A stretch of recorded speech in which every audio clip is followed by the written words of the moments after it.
Hello everyone! I've been asked by Krista and others, what is the Legion up to? Where is they? Where is the Legion? What happened to those pesky demons? Well, we defeated the Burning Legion, but there is more to explain. A little bit back in time, we had Sargeras and two of his major lieutenants, kIl'jaeden and Archimonde.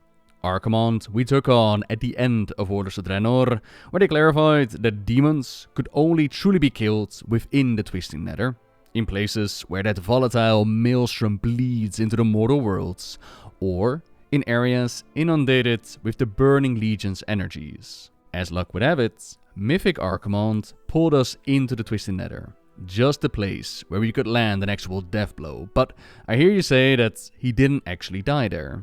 His lights went out back on Draenor after shooting Gul'dan through the portal, and you are right. But considering his mythic mechanic pulls us into the Twisted Nether, what happens after this and how much they clarified the whole permadeath system, I'm leaning towards a conflict here between cutscene, game mechanics and lore, but technically speaking, you would be right. Archimonde's lights went out on the planet of Draenor, so he could still very much be out there. And let's not dive into how Warlords was an alternate reality combined with time travel. I think it's confusing enough as it is. From Draenor, we then go on into Legion. Heavy losses at the start of the expansion, and then we just kinda started to gun them down. Close the gate at the Tomb of Sargeras, and go on a wacky wild ride through the Twisted Nether while taking on kIl'jaeden. Ending up on the planet of Argus, a planet massively infused by the Fel, where kIl'jaeden took his last breath. Another massive defeat for the Lord of the Legion. All that remained now was Sargeras himself and whatever else he had left on Argus, which included Argus itself. All of it was defeated. Sargeras was yoinked back by the rest of the Pantheon, the Burning Legion's biggest invasion as of yet. It was over. The world was saved, but not without a little gift left behind, going into battle for Azeroth. Brother, your crusade is over! So, where does that leave the Burning Legion? Well, defeated, with its leader imprisoned at the seat of the Pantheon. Demons still exist though. Some might have taken up leadership, but the Burning Legion, the organization as we knew it under Sargeras, that one is defeated. The day is saved. We did it, team. But what could that mean for the future? To answer that one, we'll have to go back into the past. Back to where it all started. With Sargeras being the greatest champion of the Pantheon, battling the darkness of the universe, imprisoning the demons, and eventually finding out about the planets of the Void Lords with their old gods. He was drawn to the remote corner of the Great Dark, where cold void energies radiated out from a black and desiccated world. There, Sargeras found enormous beings he had never seen, festering across the world's surface. These were the old gods, and they had embedded themselves in the world, and shrouded it in a veil of void energies. With growing horror, Sargeras realized that this was not just any world. He heard the world soul dreaming within its core, but these were not the joyous dreams Sargeras recognized from other world souls. These were dark and horrific nightmares. The old god's tendrils had burrowed deep, enveloping the slumbering titan spirit in shadow. A conclave of Nafrazim, or the Dreadlords, had also discovered this black world.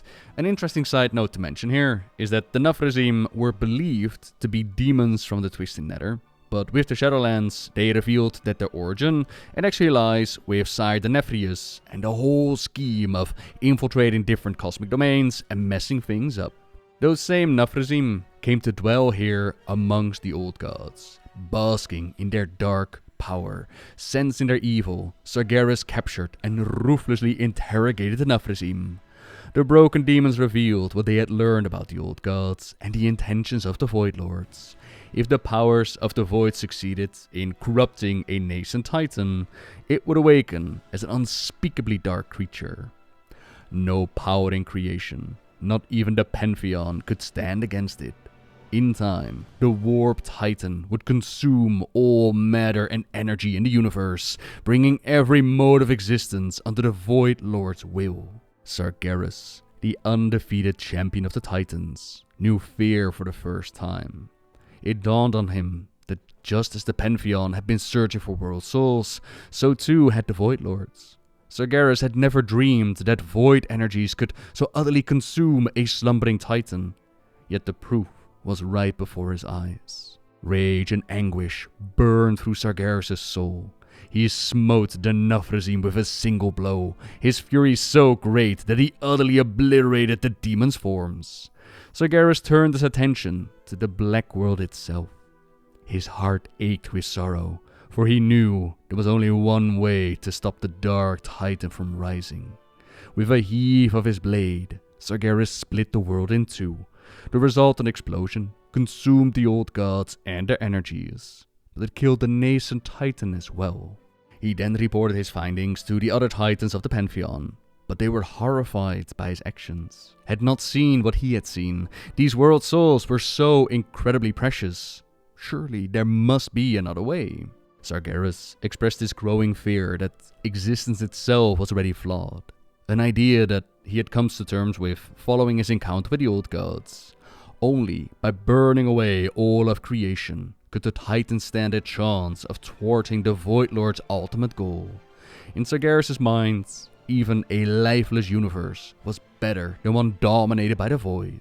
Life had taken root in the cosmos once before.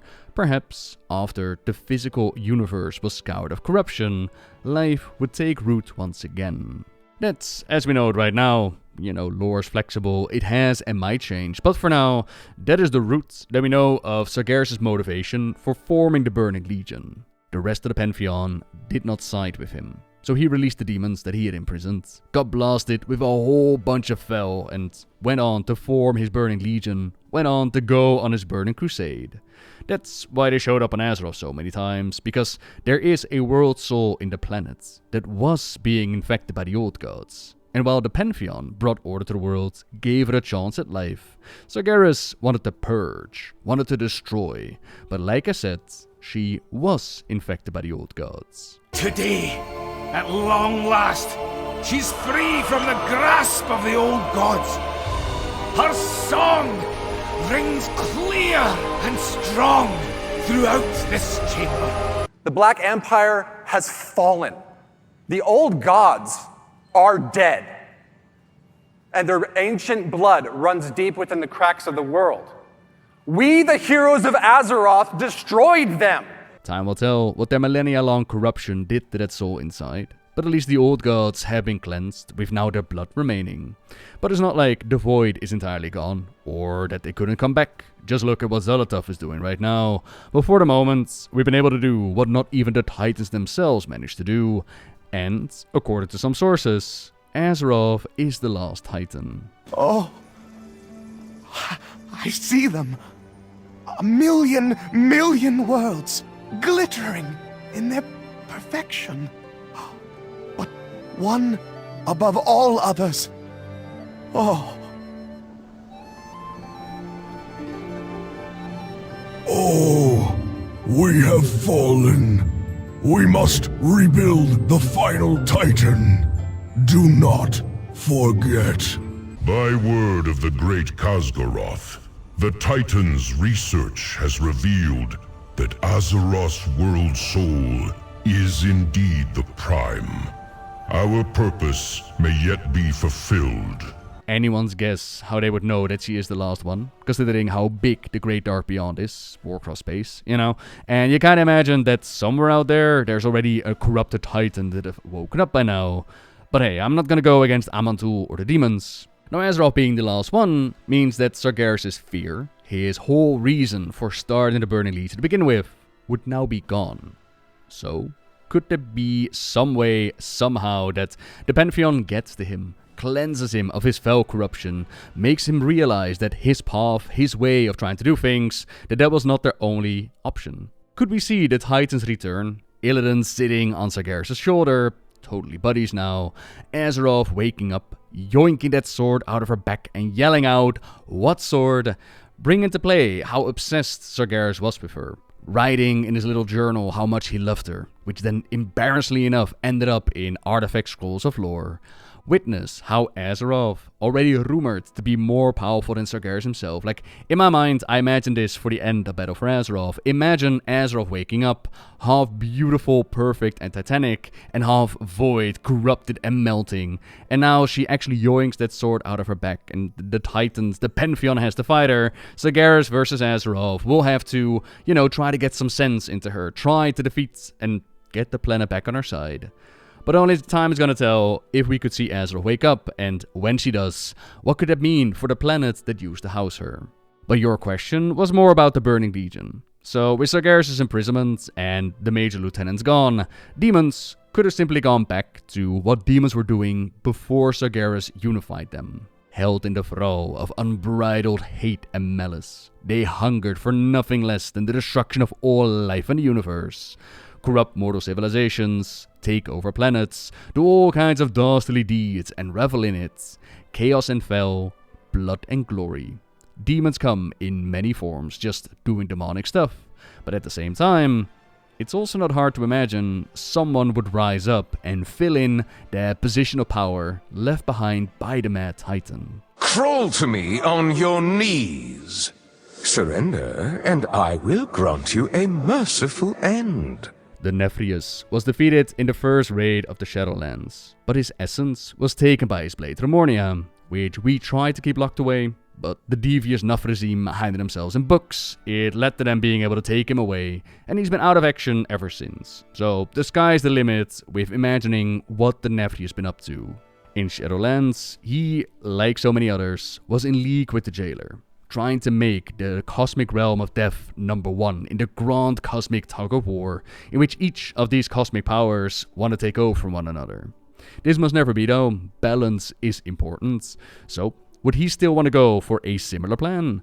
Or would he now draw his own plans after being dropped by the Jailer? The only power that will emerge from this torrent of change is death. Death and those who shaped its victory. It is time you were reminded of Revendreth's noble purpose. Shall we begin? You cannot bind me here. Sire Denathrius has been taken prisoner. What is our plan to recover him? Every soul has its purpose. Denathrius has fulfilled his. Could we see his alignments, similar to the Dreadlords, swap over into the domain of disorder? Safe to say that Denathrius was an incredibly popular character, so seeing him not necessarily at the helm of the Burning Legion, but perhaps a new faction amongst the demons, it could lead to some interesting story bits. They can combine this with exploring the Great Dark Beyond, see what these demonic factions are all about. Maybe even make them playable. If I remember right, they once had the idea of giving the Burning Legion a playable campaign way back in Warcraft 3. With how the Draenei have accepted their former kin, and how the Demon Hunters have demonic allies amongst their ranks, could we imagine having like playable Nafrazim, or Shavara, or freaking Pit Lords? Alright, that might be a bit much, but long story short, the Burning Legion as we knew it has been defeated. Its major leaders either slain or imprisoned, right?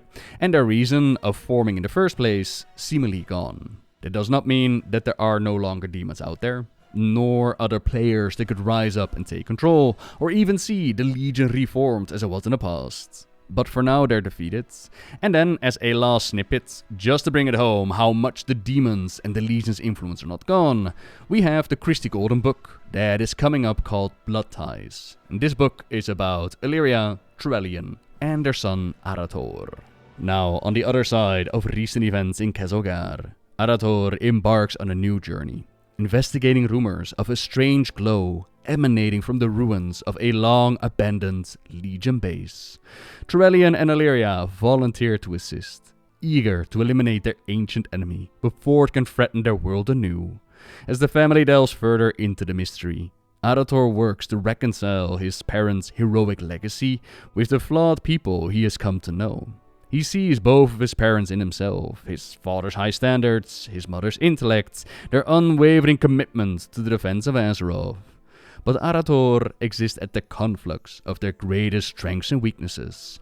Weaknesses that are revealed as the demonic threat proves to be a former lieutenant of the Burning Legion, intent on using Azeroth to launch a new campaign of destruction. So safe to say, the demons and the aftermath of the Legion are definitely not gone from the story.